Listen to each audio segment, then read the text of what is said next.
안녕하세요. 독일어 신문을 읽어준 남자 독신남입니다. 최근 일고 있는 헝다그룹 파산 위기는 중국 경제의 약점을 고스란히 노출시키고 있습니다.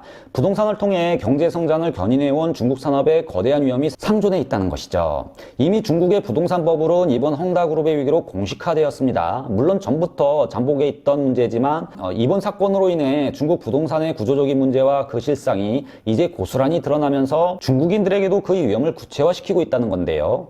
주목해봐야 하는 점은 이에 대한 경고가 예전부터 있었음에도 중국 경제가 크래시를 향해 늘 달려왔다는 사실입니다. 이제 관심은 중국 부동산 버블에 있는 것이 아닙니다. 버블이 끼어있다는 것은 이제 기정사실이죠. 세계 경제가 관심을 갖는 부분은 이를 어떻게 관리하냐는 거죠. 버블이 터질 것인가 아닌가로 관심이 몰리고 있는 건데요. 만약 중국 부동산 버블이 터진다면 어떤 일이 벌어질까요? 오늘 올려드리는 영상의 내용은 여러 가지 상황을 가정해 진행할 수밖에 없었고요. 단 증명할 수 있는 데이터를 근거로 예측 시나리오를 설명해 드리겠습니다.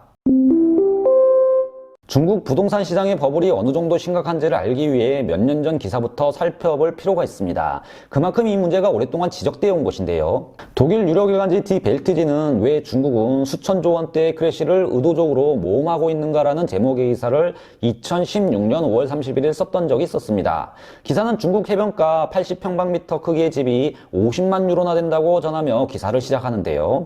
기사 시작부터 이렇게 중국의 부동산 가격이 얼마나 높은지 지적하고 있습니다. 매체는 이 부분에서 말도 안 되게라는 표현을 쓰고 있죠. 지금 2021년 유럽 경제의 수도라 불리는 독일 프랑크푸르트에도 80평방미터 크기의 집이 50만 유로 정도 될 겁니다. 평균가를 얘기하는 겁니다. 프랑크푸르트 1평방미터 매매 가격이 평균 6천 유로죠.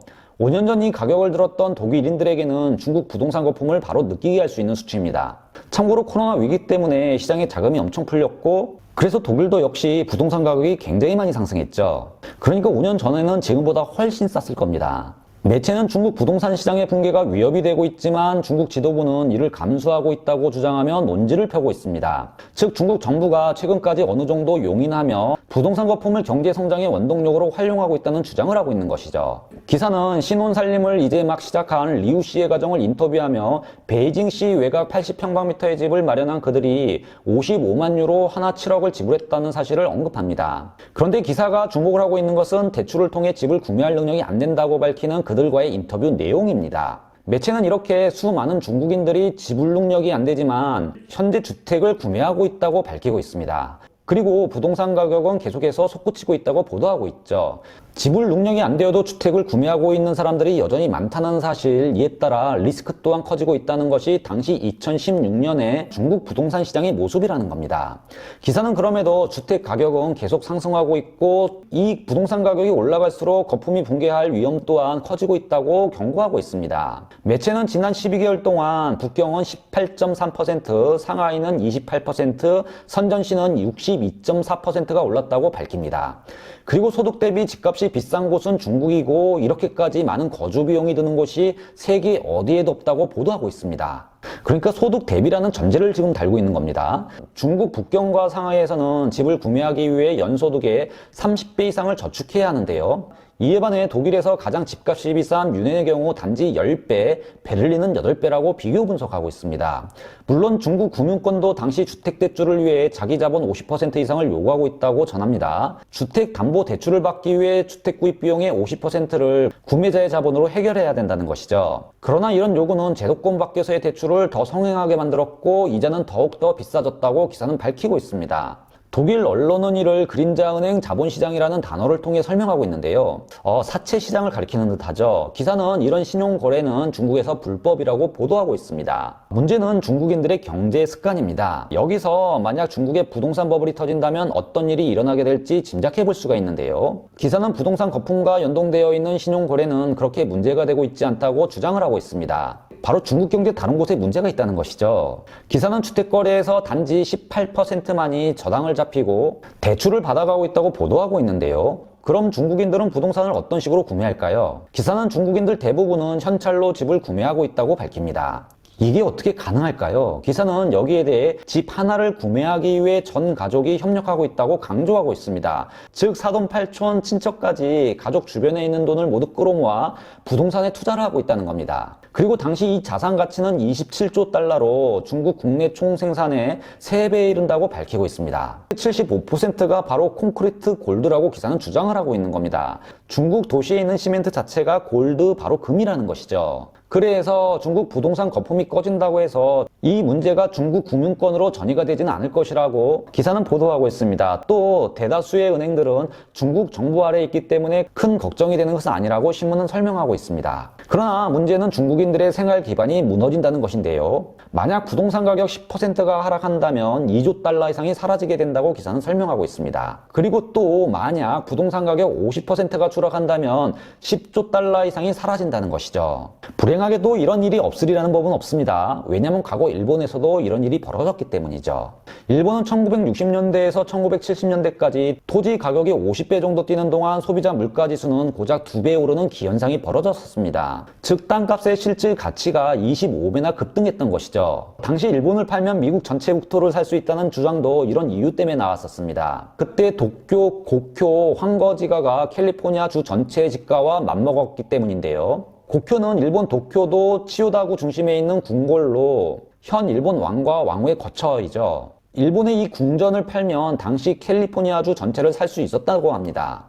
일본의 부동산은 당시 이렇게 비쌌습니다. 그리고 이런 부동산의 거품은 바로 꺼지게 되죠. 일본 부동산 연구 통계소에 따르면 당시 1993년 도쿄의 집값은 53%나 추락했습니다. 중국의 부동산은 지금 경제 성장률 그리고 국민소득 증가율 등 모든 것을 고려해도 너무 비싼 겁니다. 그럼에도 중국은 지난 과거 계속해서 부동산 가격이 조정 없이 상승 곡선을 그려왔습니다. 50% 가격 붕괴가 없으리라는 보장이 없는 거죠. 그럴 경우 사라지는 돈이 10조 달러 이상이라는 건데요. 이 10조 달러는 일반 국가 경제로는 상상할 수 없는 규모라고 매체는 설명하고 있습니다. 기사는 이해를 돕기 위해 이 거대한 액수는 독일이라는 나라가 1년 동안 만들어내는 경제생활 총액의 3배에 이르는 액수라고 설명하고 있습니다. 물론 매체는 부동산 가격의 하락은 단지 장부상에서만 쓰여지는 수치라고 설명하고 있습니다. 그러나 이에 따르는 경제적 심리 효과는 엄청나다는 것이죠.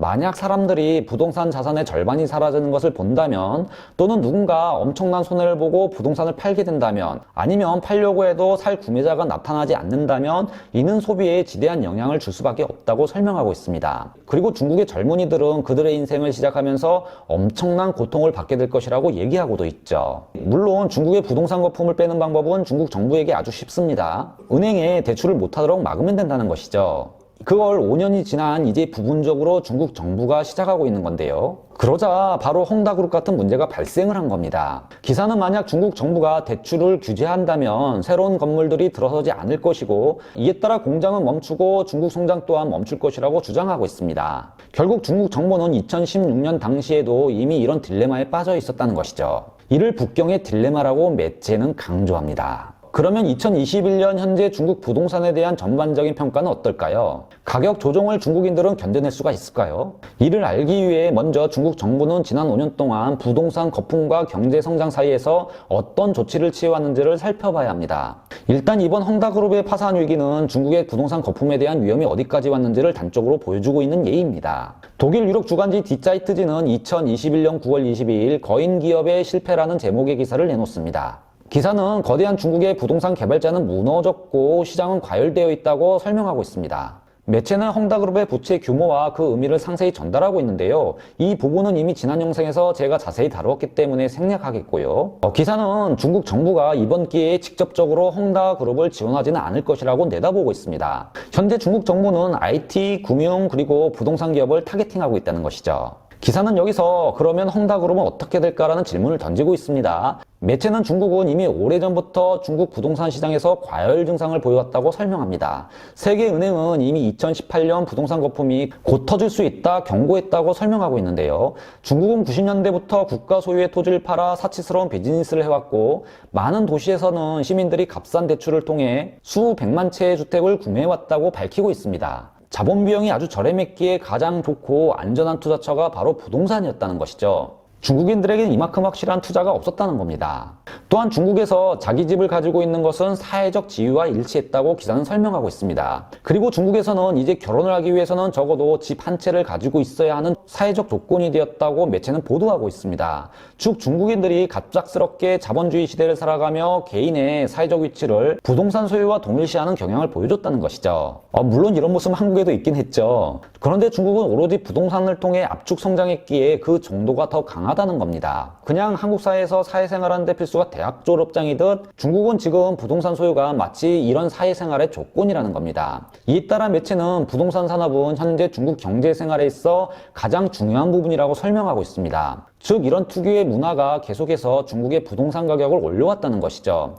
이미 아파트를 지어도 팔리지 못한 집들이 많을 정도이지만 이런 허황된 문화가 여전히 중국의 부동산 가격 상승을 견인했다는 겁니다.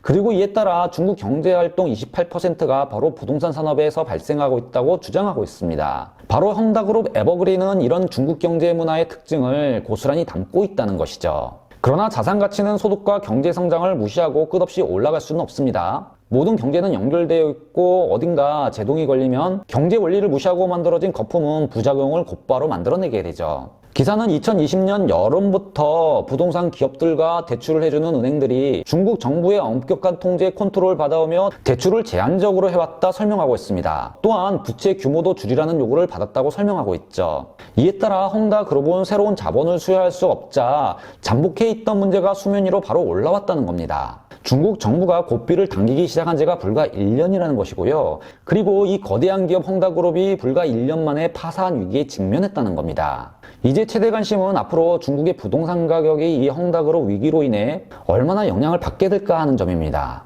이미 중국 부동산은 과열되었고 비정상적으로 가격이 높은 거품뿐이라는 것이 헝다그룹 파산 위기로 판명이 된 것이죠. 이제 부동산 가격이 얼마나 떨어지느냐에 중국 경제의 앞날이 달려 있습니다. 이 낙폭에 따라 중국인들의 사회적 자존감 그리고 소비력에 지대한 영향을 줄 것이라고 매체는 전하고 있습니다. 여기서 받는 중국인들의 심리적 충격은 그냥 부동산 가격이 추락하는 정도가 아닙니다.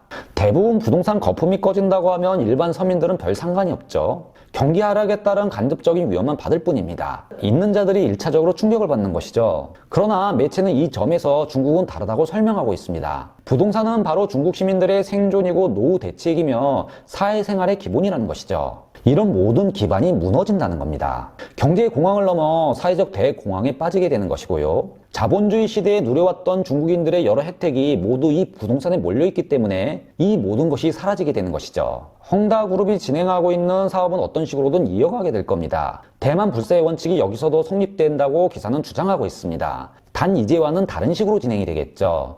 이 기업은 조심스럽게 분리되고 나눠지게 되며 사업마다 분사하게 될 것이고 부분적으로는 국유화가 될 수 있다고 매체는 주장하고 있습니다.